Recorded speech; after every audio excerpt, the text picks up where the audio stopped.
You wanted the best. You've got the best podcast. The hottest podcast in the world. The Chris Voss Show, the preeminent podcast with guests so smart you may experience serious brain bleed. The CEOs, authors, thought leaders, visionaries, and motivators. Get ready. Strap yourself in. Keep your hands, arms, and legs inside the vehicle at all times, because you're about to go on a monster education roller coaster with your brain.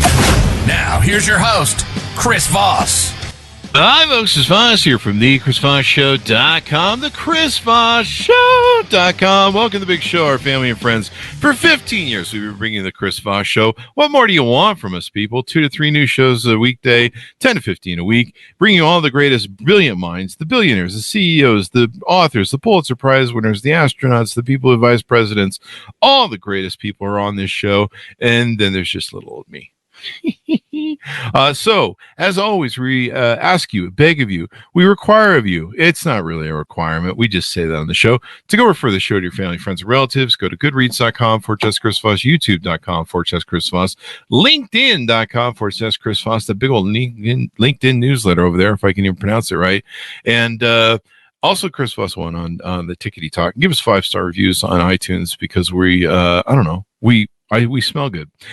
We have an amazing author on the show. He's going to be talking about this gentleman you may have heard of. There's been a few books written of him and some history, and I can think he did some important things somewhere in our life. And we're going to be talking about his new book that just comes out today, it comes out tomorrow, October 3rd, 2023. I was paying some bills for tomorrow, so it's actually the 2nd. But October 3rd, 2023. The newest book is by Jonathan Shapiro. It's called How to Be Abe Lincoln: 7 Steps to Leading a Legendary Life. And we'll be talking about his amazing insights because he did some really cool things, that Abe Lincoln guy. We're going to find out more about what going into his life and some of the insights and how you can be like him. Maybe you can even buy that stovetop pipe or stovetop hat so you can wear it as well. Since 2000, Jonathan Shapiro has written and produced some of the television's most iconic legal dramas, including HBO's The Undoing, Amazon Prime's Goliath, NBC Peacock's The Calling, an Emmy and Humanitas Award winner. His other television and credits include Peacock's Mr. Mercedes, based on Stephen King novels, NBC's series The Blacklist, Fox's Justice, NBC's Life, and the ABC series Boston Legal, The Practice, and Big Sky. His first play, Sisters-in-Law, premiered in 2019. He's the author of 3 books, including the novel Deadly Force 2015 and the memoir Lawyers, Liars, and the Art of Storytelling 2014. And he's currently an adjunct law professor at the UCLA Law of School. School of Law. I thought I'd have some fun with it at the end. Welcome to the show, Jonathan. How are you?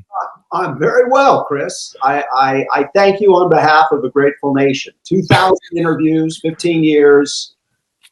What crime did you commit to get this sentence? That's a good question. I've been serving judges' orders times for all this time, and I guess I get the bracelet off here next year or something. That'll be a great moment. There's that. So welcome to the show. Give us your .com so you can people can find you on the interwebs. You can. Best place to find me is on the. We have our own podcast called How to Be Abe Lincoln on Apple, Tunes, Spotify, and you can reach me there. Is what you can do. There you go. And I must get a fan plug in. The show Goliath was just that was so great. Oh, thank you. It was so awesome. Billy Bob Thornton. I mean, what a great actor. I mean, over his career, but. It was just a great show. I was stuck on it. I was just compelled and sucked into it from the get-go.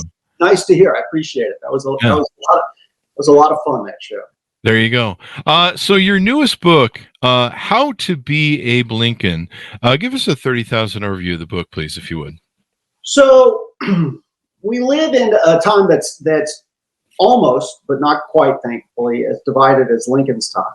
Mm-hmm. And rather than curse the darkness, I thought, well, I'll try and light a candle and curse the darkness. I'll do both and write a book that I think could actually give us what we are desperate for, which is not the heroic Lincoln, but the practical Lincoln. I think Abe Lincoln, you're quite right, did so many wonderful things. The most important thing he did was sort of write the script for us to figure out how to get out of the situation we're in right now. And the book, How to Be Abe Lincoln, gives you the 7 steps that I think Lincoln took to be Abe Lincoln. There you go. He's not a superhero. He had no secret powers. There was no secret conspiracy. The guy took 7 very concrete steps that any human being could take and lead a legendary life. So that's what the book is about. There you go. He did quite a few things. So the 7 steps, what motivated you want to write the book? What drew you to the story? So I've been a lifelong unpaid, unprofessional Lincoln scholar. I have a master's in history degree, in history on 18th century political history, so not Lincoln. But I've just always thought, and I'm sure we could have a debate about it, that he's the greatest, he's the GOAT. He's the greatest of all time in terms of Americans living. And so at a time when we're desperate for leadership and we're desperate to end the gridlock and we're desperate to have people who put country over self, I thought, well, Abe Lincoln's the best example of it. How did he do it? And there's over 60,000 books that have been written about Lincoln. Just a few. Yeah, it takes a little bit of chutzpah, which is a Latin term, to write a book about something that there's already been 60,000 of them. So I had a very clear intention here and motive and plan, which was to write a Lincoln book that's never been written. I never found a how-to book. And so that's what it is. I love John Meacham's book on Lincoln that came out this year. I talk about it in my book, Let There Be Light. I thought it was a great book. It's 723 pages. They don't fly by. There are a lot of footnotes. I would read it at night and fall asleep, and it would fall on me, and I thought I was being attacked. Wow. This book is a more useful, more entertaining, if I can be so bold, more practical approach to Lincoln. And there you go. It's for everybody. 60,000 books have been written on Lincoln. That's astounding. You know, I was working on a book on Lincoln, the best way to be Lincoln, and it was basically around the premise of don't go to the theater, eh? Too soon? Too soon? A little soon. A little too soon. You know, when I worked, I was a federal prosecutor for about 10 years. And really? The Justice Department was right by Lincoln's last resting place in Ford's Theater. And I would on occasion pop in there. And I was always interested in the students who were very aware, young students who knew a lot about the assassination and knew nothing about the man. And so partly this is a book to help rectify that problem. There you go. And we were talking before the show. I pulled this up just now. The recently on September 25th of 2023, the tickets went up in auction, sold at auction for Ford's Theater the night Lincoln was assassinated for $262,500. Wow. Yeah. Wow. That was in the tragedy there is, of course, 2 things. One, Lincoln had already seen American Cousin. So really? It's not like he had to go back. But the other thing that's tragic is General Ulysses S. Grant was supposed to attend the theater with the Lincolns. Oh, really? He and his wife, Julia. Wow.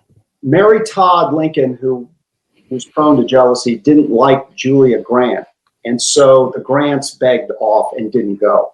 Wow. The tragedy of that is, had Grant been there, he had an entire brigade he would have protecting him, and Lincoln wouldn't have gotten close to the Lincolns. So my takeaway there is, jealousy doesn't pay.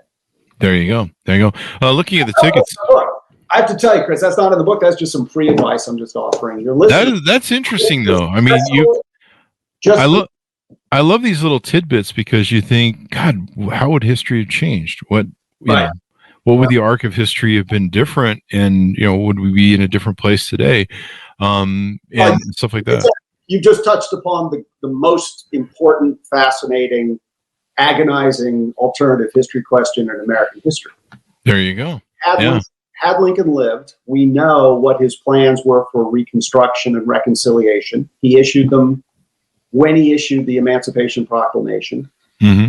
And, in the book, I say that Lincoln was, more than almost anything else, motivated by love and wanted a Christian reconciliation of forgiveness. There you go. How different the country would have been. Yeah.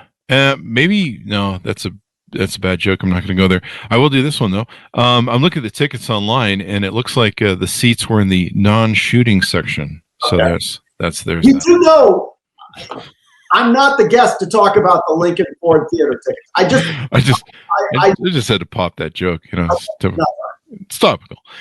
So tell us about your origin story before we dig some more in the book. Tell us about your life. We kind of cruised through it in the bio, but what got you down this road, and what made you kind of over time become a real Lincoln love? It's funny because I sort of tell the story in the book. I was sick one day from Calabash Elementary School in the beautiful LA Unified School District, and I was home in bed, and the TV was on, and I was watching an old John Ford movie, Young Mr. Lincoln, starring Henry Fonda.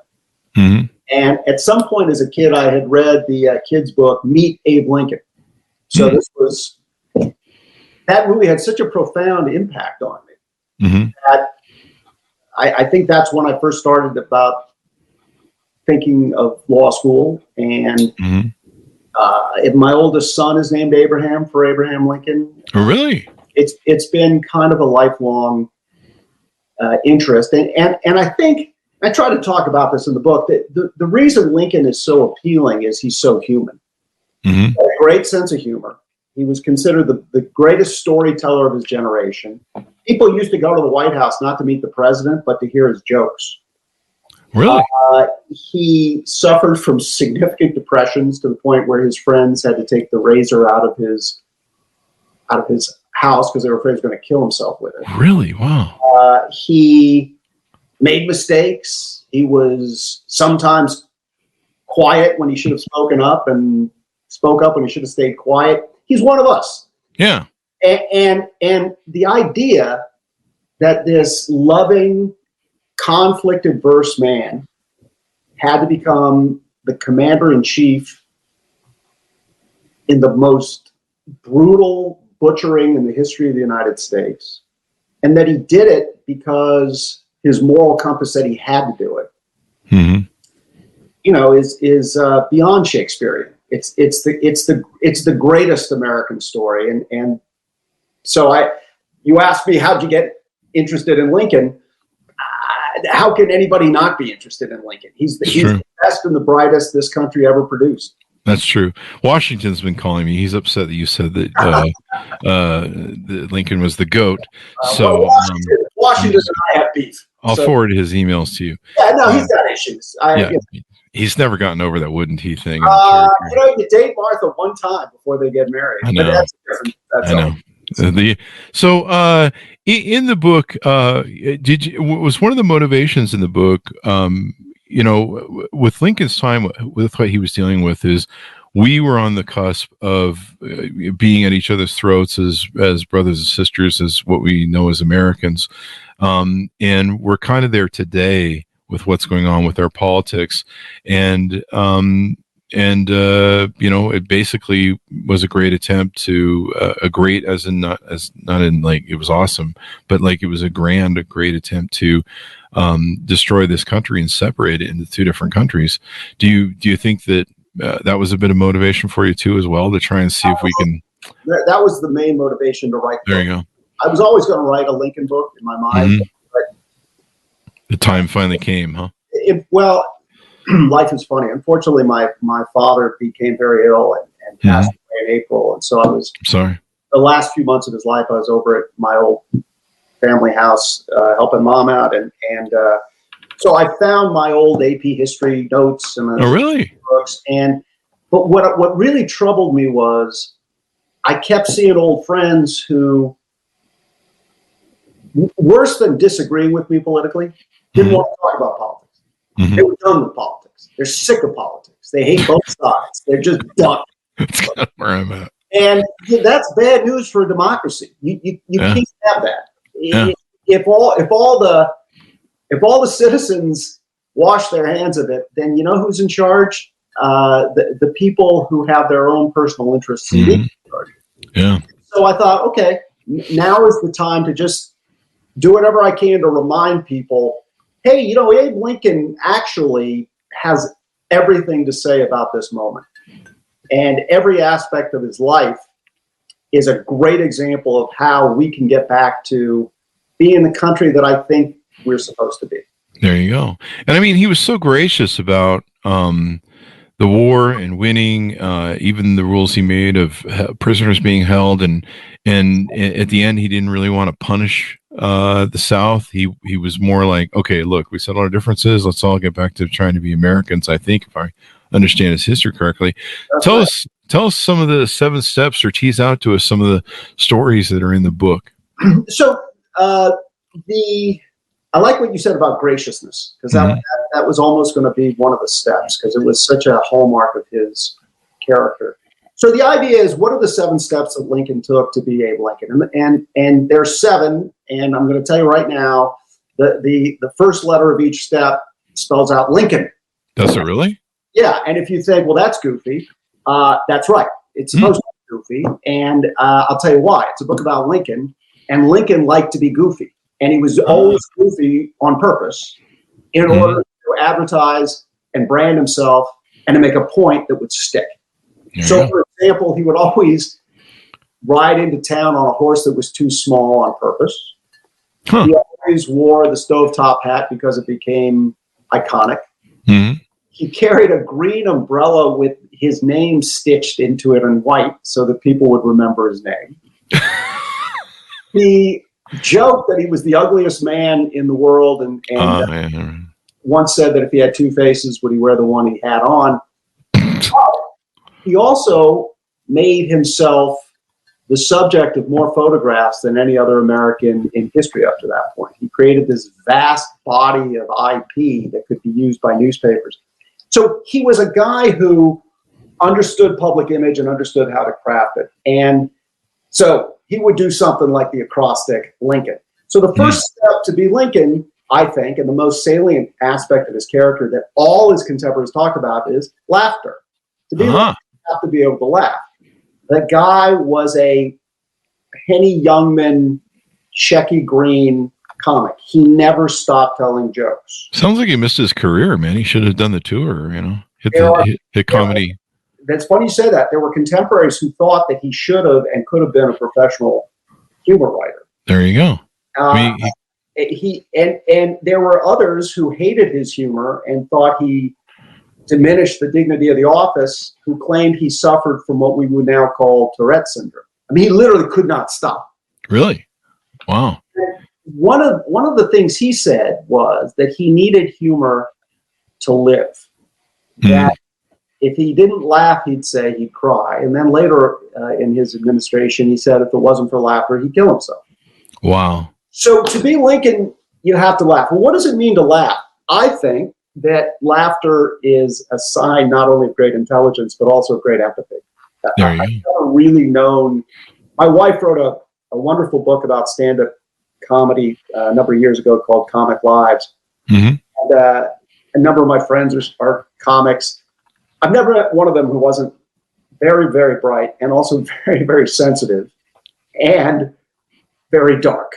And that was Lincoln, right? That was Lincoln would have loved the jokes you were telling earlier. And so in my book, on the first step about laughter, I say that a sense of humor is like the other 5 senses. It's something we're all born with. And people say, I just don't have a sense of humor. Of course you have a sense of humor. You just don't have a very finely developed sense of humor. All of us can improve our hearing, can improve our listening, can improve our sense of humor by studying what Lincoln did to be funny, why he did it, why it mattered so much to him, how he did it, and how we can improve our own sense of humor because it's important. It matters. You can't be Lincoln without the empathy and intelligence that's needed to be able to laugh, especially at yourself. And You're right. Comedy. I don't see a lot of self-deprecation on our political landscape right now. That's true. That's true. Comedy is multifaceted from the aspects you talked about, character, and it takes a lot to be able to laugh at yourself. And a lot of comedians suffer from depression. Yes. A lot of comedians I know, they suffer from depression, traumas, and everything else. And it's almost a way to medicate. I mean, I'm the same way. When I hear people laugh, it's like fucking crack. It's that it's crack to the brain where you're like, oh, they laugh. I got more of that. Right. It's a coping mechanism. Mm-hmm. It's George Carlin in my wife's book gave a great quote that I cite in the book. Carlin said that stand-up comedy is like jazz, America's greatest contribution and innovation in the arts. But Carlin said comedy is even better than jazz because literally the comic can in a split second change the entire tenor of the piece. Yeah. And Lincoln was a stand-up, and I compare Lincoln in that sense to other presidents, and I point out that Reagan had a very good sense of humor and honed his comedy and was often self-deprecating.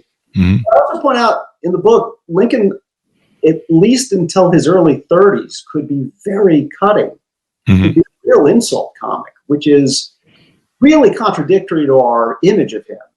Mm-hmm. And I talk about the event that changed him forever in terms of what he laughed about and how he would be funny. Mm-hmm. And then I talk about, whatever you feel about Donald Trump, you're missing the point if you don't recognize how he has used laughter, often at the expense of others, to do much of what Lincoln did with his humor.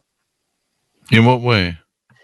Well, if I tell you that, you're not going to buy the book. Oh, that's right. We're teasing the book, folks. So you got to buy the book and read it. I'm supposed to just give the book away? Come on. I'm trying to save myself some reading here, Jonathan. But no, I should have known. I wasn't sure if you were queuing me up for something, so I bit the cue up. No, I will. No, I was. That Lincoln, Trump compared himself to Lincoln, if you recall, and surprisingly, Trump found himself to be, a worthy counterpart, if not the best president since Lincoln. So I compare Trump's use of humor to Lincoln's use of humor. And I talk about how they were similar and how both men, in a sense, are the two presidents who used humor the most effectively. Really? I don't think anyone except maybe Reagan is close. But, I married a comedy writer. I married a woman who wrote a book about comedy. My idea of hell is a day without laughing. That's true. Yeah. Lincoln was the same way. Mm-hmm. But Lincoln's laughter was always to build community. Lincoln's laughter was always to make himself empathetic and available. Lincoln's humor was always to bring people into the tent. Trump's humor isn't and never has been and never will be. Yeah. And it says more about the times we live in and our sensibilities than it does about either man. There you go. Well, it certainly would have been a different country if Abe Lincoln had, moved to LA and worked the Comedy Store and then go for president. I think he would be on medication. I say that not facetiously. We know that he did ask a doctor friend of his if the doctor had anything he could give him to help him through his depressions. Well, he could have got some from Robin Williams if he went to the Comedy Store. So there you go. There's a lot of that going around. Or he could have worked SNL. Chris, again, opportunities. You could run some of these things by the producer. You don't have to say it. Okay, all right then. So you want to tease out? Do you want to tease out all the? No, I'll go quicker. So the second step is improve. Abe Lincoln was an absolute monster when it came to wanting to self-improve. From the time he could speak, his stepmother Sarah said he wanted to learn how to do things and how to get better. Mm-hmm. And he read self-help books. We know he read self-help books, and he annotated them and gave them to Mary Todd. And so I won't belabor the point except to say one of the reasons I wrote this book is I think we've lost the thread that used to be so important to the American character, which is self-improvement. Mm. When I go to my bookstore, if I can find one, and I see all the self-help books, they're all about emotional health. Mm. The history of this country is about how can we improve our abilities to make a living? How can we improve the highways? How can we improve the civilization we're creating? Abe Lincoln, uneducated, no formal schooling, is the only U.S. president to have obtained a patent. And he obtained a patent from the U.S. Patent Office for the most complicated and massive project to free ships on the Mississippi that had ground on the riverbank, right? Mm-hmm. Abe Lincoln accepted a job as a surveyor, realizing he knew nothing about surveying. He got a book, and I cite the book, and you can look at the book online, mm-hmm. and I challenge anyone in my book to go into that book and do any of the algebra equations in that book. Abe Lincoln in 6 weeks taught himself to be a surveyor with no tutor and no teacher, and did such a good job of it that you can still walk the fields he surveyed in Springfield. And according to professional surveyors, he did an amazing job, particularly in light of the fact that he didn't really have great equipment. Huh. So Abe Lincoln improvement, America, we got to get back to that. The N is navigate. And if you asked Abe Lincoln what he was most proud of before he became president, he would have told you he was most proud of the fact that he had been a riverboat pilot who, without any training, built a riverboat, loaded it up with a bunch of farm animals, and took that boat 1,000 miles to New Orleans, where he sold the livestock. Mm-hmm. Without maps, just by learning how to navigate the river through common sense and wisdom and talking to people. And so rivers made Abe Lincoln. Rivers are a great metaphor for life's journey. Mm-hmm. One of the things that I talk about in the book that Lincoln understood was the sacred power of skills. Learning how to do something, learning how to improve yourself, gives you a great sense of self-worth, but also teaches you can do anything. Right? Mm-hmm. Lincoln was made by rivers and by navigation.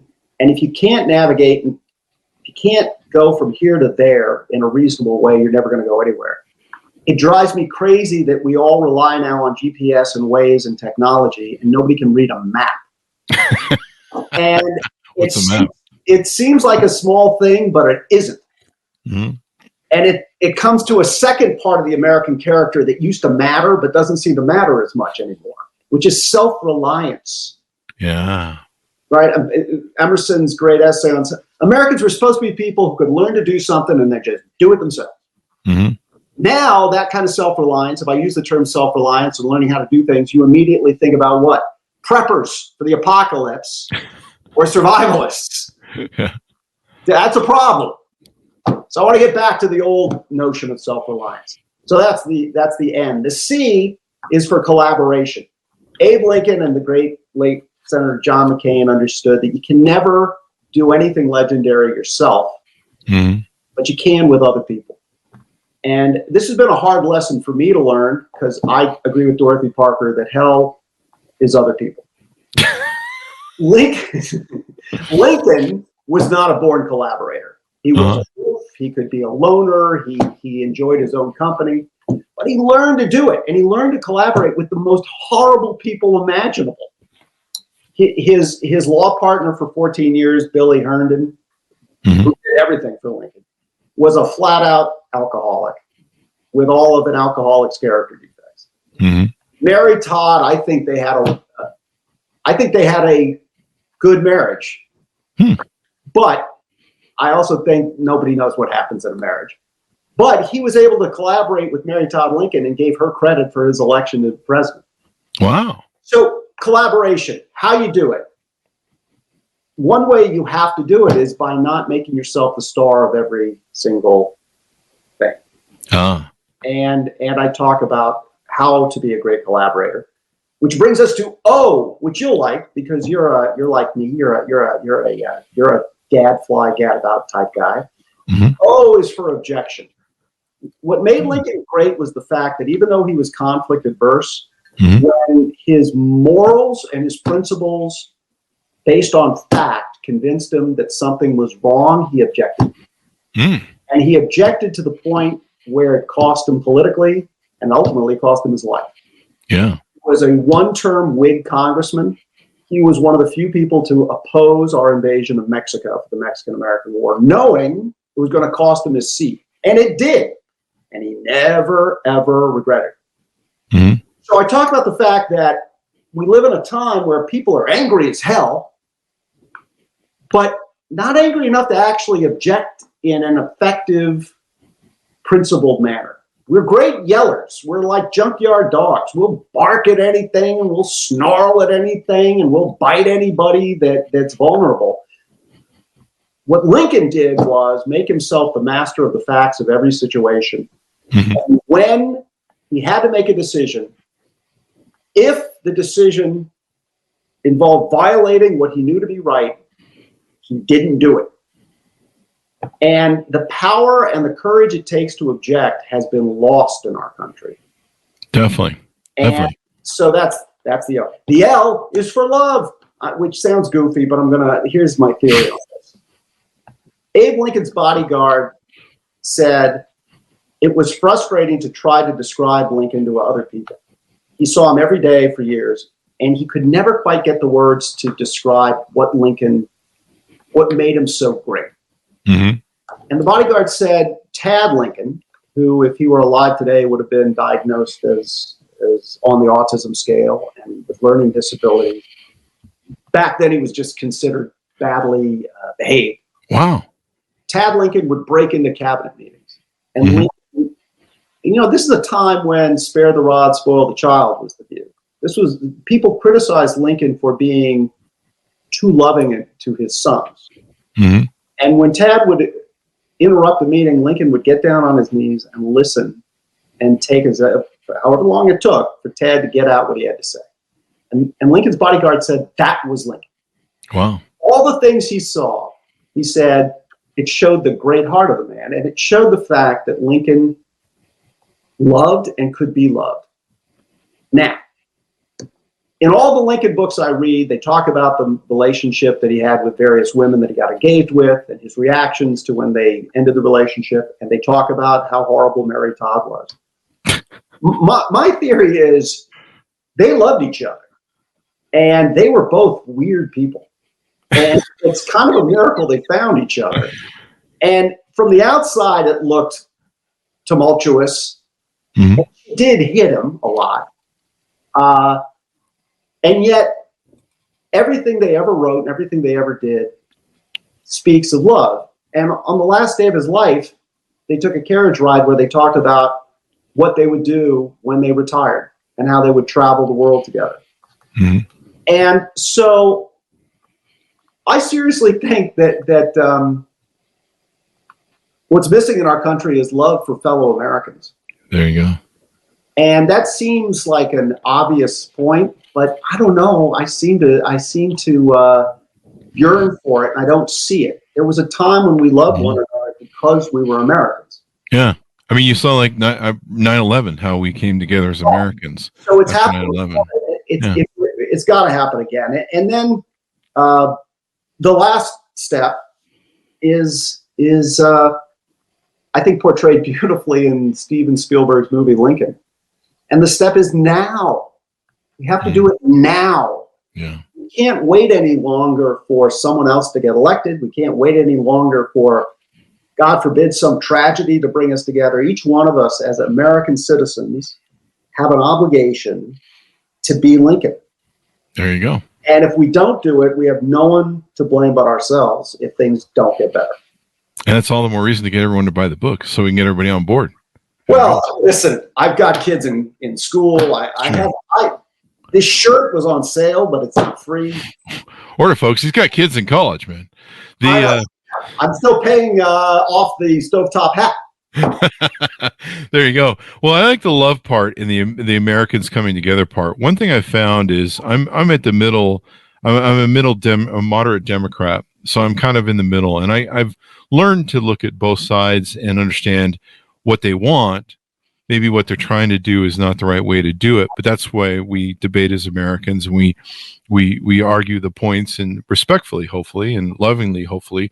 But I've started, whenever I get into some sort of political engagement, which I try and avoid as much as possible, but maybe there's something that, with someone who has a kind of a more open mind, I'll lay a foundation. I'll say, look, we can talk about, the Democratic Party, the Republican Party, and whatever if you want, but here's the foundation we're running on. You and I are both Americans. That's the Constitution. This is the baseline, and everything else is built upon that. So we need to operate from the fact that the one thing that matters more than anything else is that we're Americans, and that there's a Constitution that keeps us as together. And all this other BS that's piled on top of it, we can talk about it, but we always need to recognize that we are both American. Because so many people, they get in this thing like, I'm a Democrat, you're a Republican. And then, it's battle on, and like you say, we need to remember that we're all Americans. We're technically on the same team, really, when it really goes down to it. It's a wonder to me that I never thought in my lifetime we would lose that thread. Yeah. And so we just have to get it back. Lincoln is a great model for it, because Lincoln always ignored insults. And there's so many examples of it. My favorite one is his Secretary of War, Seward, was quoted in a newspaper as calling Lincoln a baboon. Wow. And Lincoln said, I'm not insulted that he called me a baboon. What worries me is he said it, and he's usually right. That's a great talent to have, to be able to spin, an insult back like that. Yeah, well, it's a learned behavior. Mm-hmm. Right. It's not something that Lincoln necessarily did his whole life. And I talk about when he could be very insulting and very sarcastic and very, I dare say, Trumpian. Mm-hmm. And because he was always improving, he got better. It's like a comic who relies on blue language and obscenity to get a shot.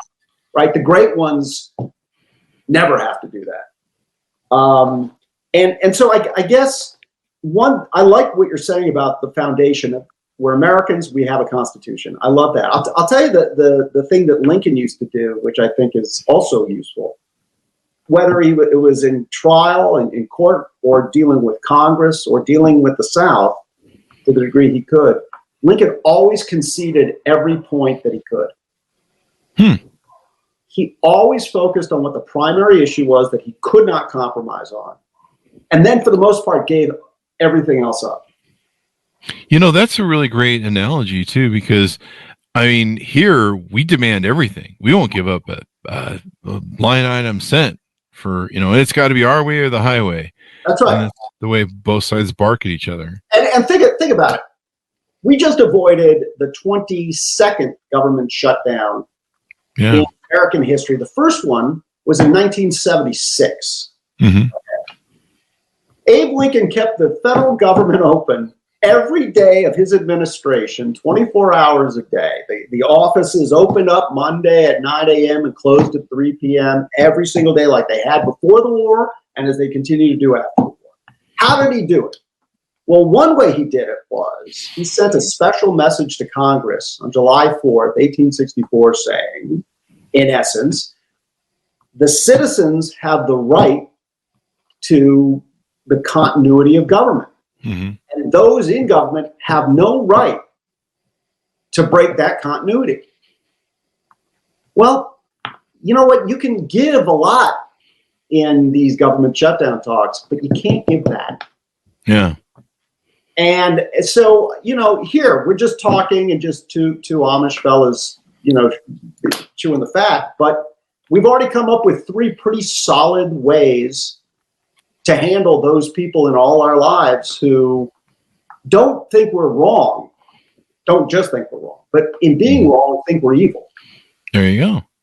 I love the idea that you say where he was willing to concede stuff, but he still had that one principle, like you talked about, that he was willing to object to Right. in the Owen Lincoln. And I like that idea. I've sat down as a moderate, and I've gone the gambit. I was up until George Bush W in the who was this in the Cheney presidency. I was supporting the Republicans. I was a Republican up until the Cheney administration. Wow. You remember who was really running the country. And then I said enough of this. His idiocy, W's idiocy, was beyond me. I was embarrassed, which is just funny because I can't imagine being a Republican now. And then I went to being a Democrat and a liberal and the extreme sort of left, if you will. And now I find myself at the moderation middle. And I can look at both parties, even the extremes, and go, okay, what are they trying to achieve? Okay, Republicans really love family. They're into family, and they see some of the things that the left are supporting as tearing apart the family. Okay, so they want that. Now, maybe some of the things they're trying to do to achieve or ensure families maybe aren't the best healthy thing for everybody. So how can we somehow give them what they want and need and create that balance? And I think there needs to be more of that, that I couldn't agree more. And which reminds me of the fourth thing that made Lincoln so great and so useful for our time. Mm-hmm. Even for a lawyer and even for a guy who loved surveying and carried with him for the rest of his life Euclid's geometric proofs because he found them comforting. Mm-hmm. Lincoln was obsessed with facts. He was renowned for taking a lot of time to question a lot of people before he made a decision. Mm. Drove his cabinet crazy, and they mistook his desire to get the facts for a kind of a mental deficiency. Really? But the lawyers who used to travel the circuit with him said Lincoln had an unbelievable talent for keeping emotion out of it. Mm. And to take nothing on faith, but to, on his own, go out and walk the scene of the crime or look at the evidence himself or whatever it was, because he believed facts were better than truth. Mm. And here's why. We live in an age where people say to me without irony, well, that's my truth. That's your truth. What? We used there's a term for that, which was insane. What do you mean your truth, right? That's what I tell my psychiatrist every day. But the point is, and I say in the book, truth has a great reputation, but it doesn't deserve it, right? The problem with truth is you can't prove a truth, right? Mm-hmm. The deepest truths that each of us have are faith-based. Yeah. Which is why our founding fathers knew truth is a wonderful thing. Faith is a wonderful thing. You can't be Lincoln without faith. And I talk about that. I'm a person of faith. But you know what our founding fathers knew? Faith has no place in the public sphere. That's true. Because it's not fact-based. Mm-hmm. And so, you brought up the example of one party seems to be very pro-family and pro-kids, and that's fine. That's great. We should all be that way. Mm-hmm. The question is, when we get to the hard fact of a public policy, mm-hmm. who's going to pay for it? How are we going to pay for it? How do we know it's going to work? Mm-hmm. Those are fact-based inquiries, right? That you're not entitled to use your truth against my truth in that argument. And if you do, we're playing baseball and you brought a hockey stick. It makes no sense. That's a good analogy, yeah. My psychiatrist says that to me. He'll be like, Chris, you have 8 personalities. And I'll be like, well, that's my truth. And he's like, yeah, but you need to get fixed. And I'll be like, yeah, that's your truth, buddy. So, yeah. The thing is, in my first book, you mentioned Lawyers, Liars, and the Art of Storytelling. Mm-hmm. I talk about the fact that, the power of narrative, the power of story. And every great story has 3 legs. Ethos, pathos, and logos, which is every great story has a great storyteller who you have faith in. It has a logic that's inherent to it. In some way, it touches you, pathos. We live in an age where the only thing anybody ever wants to talk about is the pathos. I feel this. I'm angry about that. And it ignores the credibility and logic that's supposed to be the other two legs of the interaction. Mm-hmm. And Lincoln is a great example of a guy who lived by logic, credibility. And so great was his logic, so great was his credibility, that people were moved by it.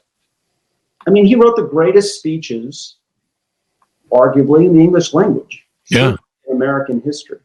And they're not long. The Emancipation Proclamation isn't long either. And the Gettysburg Address was short, sweet, and not the main star, right? The fellow who spoke for 4 hours. They had to build a little latrine so he could relieve himself during the speech, and nobody remembers a single thing he said. The fact the guy was the president of Harvard is just sad. But, wow. This is crazy. You know, you bring up some good points, and some of them fall back to what you said earlier: the self-reliance, the intelligence. You know, I meet so many people nowadays that get their political knowledge from memes. Like I'll be talking to somebody, and they're like, "Hey, you know, Biden did this the other day," and I'm like, "What?" And you know, it's some meme clip that they've pulled, of something, and I'm like, "Are you getting all your news from memes? Like you're on TikTok, and that's how you get your news?" Explain this to me. You're a smart guy. You've done 2,000. Not really. Explain this to me. We live in a country where everybody presents themselves as kind of cynical and hard-boiled and doesn't trust the man and doesn't trust the powers that be, et cetera, et cetera. And yet they'll see a meme on the same platform that they like to see kittens on, and they're 100% in it. Yeah. Yeah. Well, if it has kittens, it can't be wrong. Well, yeah, that's the kittens then. Yeah. It's how you always know. What's terrible is I'm a very handsome 60 years old, and I'm old enough to remember people from the 60s and the 70s saying, basically, don't believe anything a corporation says because they're just out for money. And don't buy shit that people are trying to sell you because they just want money. And if somebody tells you something and they're screaming at you, there's a pretty good chance they're screaming at you because they don't have any facts. I remember when people used to feel that way. Yeah, yeah. And a commercial break here. Amazon is a great place to buy all your products. Chris, you're a funny guy. I'm telling you. I try. We have good days and bad days. Podcasts. I should. And one of the things else I wanted to note, you talk about the intellect and the logic and the self-reliance. We've really become this society, in my opinion, this is my truth, where we have this victimhood competition society, I think. Everyone seems to be competing to be the biggest victim. And everyone knows it's me, but everyone wants to seem to steal it from me. But you see that on news. You read that on every article leads with, "I was a victim of this. I was it's like Whoopi, what's her name? Whoopi Goldberg on The View. She had that famous conundrum, or not conundrum, but muck up that she had, where she ended up saying she was trying to do a competition of victimhood between Jewish people in the Holocaust and Black people with racism in America and what they experienced for 400 years, and by doing it in the way she played it, she tried to be dismissive of, the Jewish Holocaust wasn't as bad as what Black people went through, and then she got a lot of hate for it. But it was an example to me of, and that's kind of where my light bulb went on. I'm like, we live in this society where people are just trying to competition each other for being the biggest victim, instead of what you talked about with Abe Lincoln, with being self-reliant and using logic. We're really in an emotional thing where everyone's just emotional about everything. Well, just what I was saying about pathos has sort of become the crack cocaine of storytelling, of narrative, of personal narrative, political narrative. We're not interested in what the best policy is based on the facts. We're interested in what's the most emotional and the most upsetting and the most outrageous, et cetera. There you go. We've got to get better. We've got to improve. We've got to get back to intelligent, rational debates. We all know it. But you know what? We put ourselves in this position when we killed the public education system in our country, when we stopped teaching civics, when we stopped teaching how democracy works. Alex de Tocqueville came to the United States in the 1850s, Frenchman, and he came for one reason. He noticed that France and the United States both had a revolution in the late 18th century. France lasted about 7 years and then became Napoleon's empire. America continued to be a democracy. De Tocqueville asked, why? What's the difference? And it's not because I'm a lawyer. It's just a fact that de Tocqueville said that the only difference is lawyers and the Constitution. That in America, you have a class of people who make the Constitution a reality. And that in courts, regular citizens get to come in and serve as jurors. That's it. And how fragile a thing is that? De Tocqueville said he was worried that popular media, newspapers, were going to, at some point, let a demagogue get people so riled up against democracy and all its sort of complications that the people themselves will vote a demagogue in. Become a tyrant. And nobody says this is guaranteed. Nobody.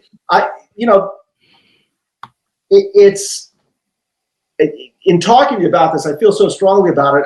I now kind of wish I'd written a better book. I think it's great what you did. You'll be fine, right? That's what you saved the second book for. You got to fulfill that contract. Well, right? I think from that, the second book's going to be twice as expensive and better. Yeah, because we have all the big book author companies on. They're going to be. You get this book out tomorrow. On the 4th. They're going to be like, hey, so what do you got next? What do you got next? But no, you bring up a good point. I mean, we are at that conflux right now. We're seeing populism rise everywhere, especially in Europe. In fact, I think it's Slovakia just installed a populist government. We saw Italy go back to the party of Mussolini. And then, of course, the Slovakia thing is going to muck up what's going on with Ukraine and the kind of wall of support that we've had. I was disturbingly listening to a senator on Face the Nation a couple weeks ago, who literally said out of his mouth, he said, well, maybe it is time for populism to come to America. A senator, not one of those house kids running around. This is a senator. And I was like, are you freaking kidding me?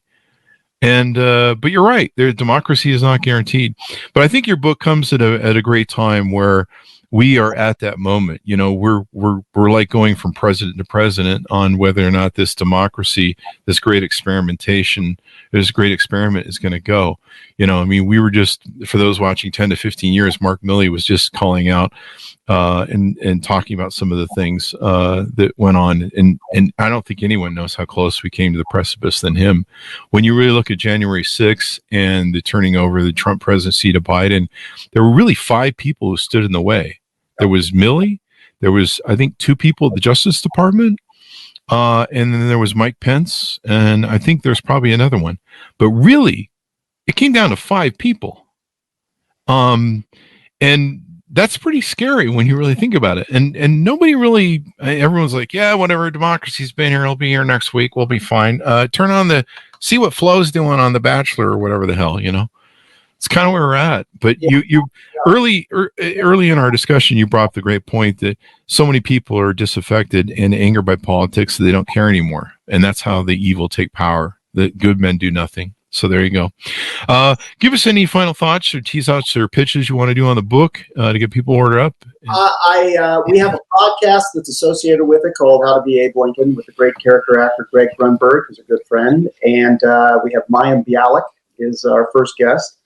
And, I hope this book is something that people maybe give to their friends or to their kids or read themselves, because it's intended to be funny, because Lincoln was funny. And a book about Lincoln that's not funny is a kind of a lie. Yeah. It's also meant to be, practical, something you can actually do that'll make your life better. and I'm really grateful for the chance to talk to you about it. There you go. And we're glad to have you on as well. Very honored. And comedy is so great because it's such a great way to deliver truth and help people see the fallacies or the hypocrisies of human nature and our ways. We do that on the show. We think we do it on the show, infotainment. People like Stephen Colbert and his show and other people, they can talk about really hard politics that people just go, oh man, I want to talk about that today. But being able to spin it in a funny sense, makes it so that we look at stuff and we go, oh yeah, we are kind of being silly human beings about something that we really shouldn't. So it's great for that. So thank you very much for coming on the show. We really appreciate you coming by. Thank you, Chris. It's a pleasure. Thank you. And thanks, Monis, for tuning in. Order the book wherever fine books are sold. Stay away those alleyway bookstores because you might get tetanus in them. How to Be Abe Lincoln, 7 Steps to Leading a Legendary Life. Go to goodreads.com/Chris Voss, linkedin.com/Chris Voss, youtube.com/Chris Voss, and Chris Voss 1 on the tickety-talkety for the kids. Thanks for tuning in. Be good. Be good to each other. And we'll see you next time.